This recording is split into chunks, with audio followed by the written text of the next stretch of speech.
hadda waxa waaye markay burburtay 26 sano la dhisay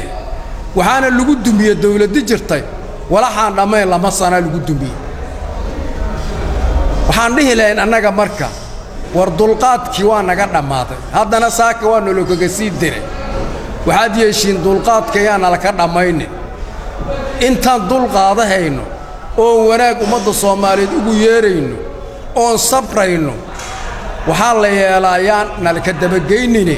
xaqan leenahan hana la siiyo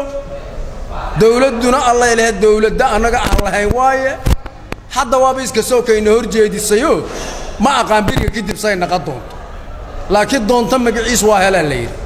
maxamed siyaada barood militariya oo ciidamo kala duwan haastana ahad liba kartid dhii waayay macaadalay midaan afgooyo booqa karin iska dhaaf midaan afgooyo booqa karin oon tigi karin iska dhaaf maxamed siyaad barro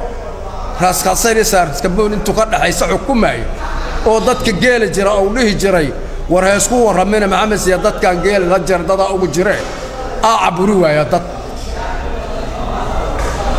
marka haday u qabaan inay muka dadkan aburi karaan iyagu ma aburi karaan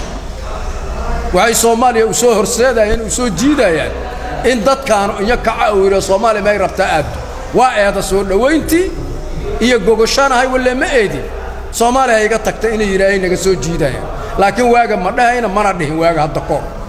yaana la ka soo yaana ku qasmid haaka hadina la ku riixo waa imaahe waana la ku riixo waana la ku riixo yaana la ku riixin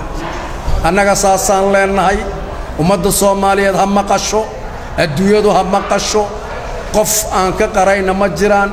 ayakuna ha maqlaano